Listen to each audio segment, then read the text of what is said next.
ఎందుకంటే ఇప్పుడు పులివెందులు ఉన్నారు మేడం, పులివెందులు ప్రజలకు ఏ సమస్యలు లేవని కాదు, కానీ వాళ్ళ ఎమ్మెల్యే రావట్లేదు అసెంబ్లీకి. వాళ్ళ ఎమ్మెల్యే అసెంబ్లీకి రావట్లా, ఇది పరిస్థితి. మా పులివెందుల్లో ఈ కావాలి, ఇవి ఉన్నాయి, ఈ కావాలి అని చెప్పుకోవడానికి వాళ్ళ ఎమ్మెల్యే రావట్లేదు. అలాంటప్పుడు అక్కడ ఓడిపోయిన మా అభ్యర్థిని తీసుకుని వచ్చేసి అసెంబ్లీలో కూర్చోబెట్టాలి లాబీలో. మీరు చెప్పింది బానే ఉంది, కానీ దానికి స్పీకర్ అనుమతిస్తారో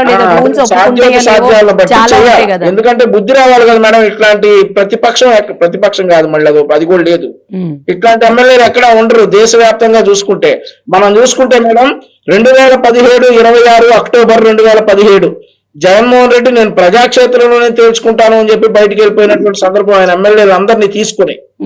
ఆ రోజు కూడా అధికారం లేకపోతే ఇతను అసెంబ్లీలో ఉండను అని చెప్పేసి ఒక హింట్ ఇచ్చి వెళ్ళిపోయాడు.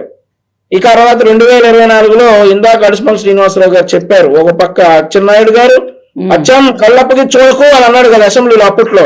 అవును, ఒక పక్క అచ్చెన్నాయుడు గారు, ఒక పక్క రఘురామరాజు గారు, ఒక పక్క స్పీకర్ అయ్యన్న పాత్రుడు గారు, ఒక పక్క చంద్రబాబు నాయుడు గారు, లోకేష్ గారు, వీళ్ళందరూ ఆయన చూస్తా ఉంటే ఆయన తట్టుకోలేడు.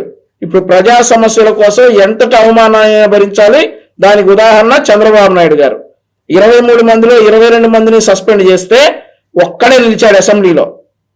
సో ఇట్లాంటివన్నీ కూడా చేసి చేసి చేసి ఈ రోజు జగన్మోహన్ రెడ్డి ఆయన దోకుని ఈ స్థాయికి వచ్చాడు. జగన్మోహన్ రెడ్డికి ప్రభుత్వానికి నింద వేయడానికి మాత్రమే ప్రెస్ మీట్లు, ప్రజా సమస్యలను అతను ఎక్కడున్నా అతను ప్రస్తావించలేదు. బెస్ట్ ఎగ్జాంపుల్ మనం ఈ నెలలో జరిగిన దాన్ని బెస్ట్ ఎగ్జాంపుల్ గా చెప్పుకోవచ్చు. మేము చెప్పాం, నువ్వు అసెంబ్లీకి రా, నీకు ఎవరికైతే నీకు కేటాయించాల్సిన టైం ఖచ్చితంగా కేటాయిస్తారు, నీకు ఇవ్వాల్సిన రైట్స్ ఖచ్చితంగా ఇస్తారు, నో డౌట్ అందులో.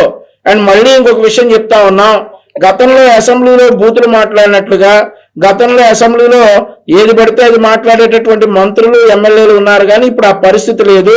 నిన్ను ఖచ్చితంగా ఏకవచనంతో కూడా పిలవరు, జగన్మోహన్ రెడ్డి గారు అని అంటారు, నీకు కావాల్సిన మర్యాద డెఫినెట్లీ వస్తుంది, నువ్వు నీ పులివెందుల నియోజకవర్గ సమస్యలు చెప్పుకోవడానికి నువ్వు అసెంబ్లీకి రా అని అంటే ఆయన ప్రతిపక్ష హోదా ఇస్తేనే వస్తానంటా ఉన్నాడు. ఇంతకంటే దౌర్భాగ్యమైనటువంటి ఎమ్మెల్యేలు ఏ రాష్ట్రంలో కూడా ఉండరు.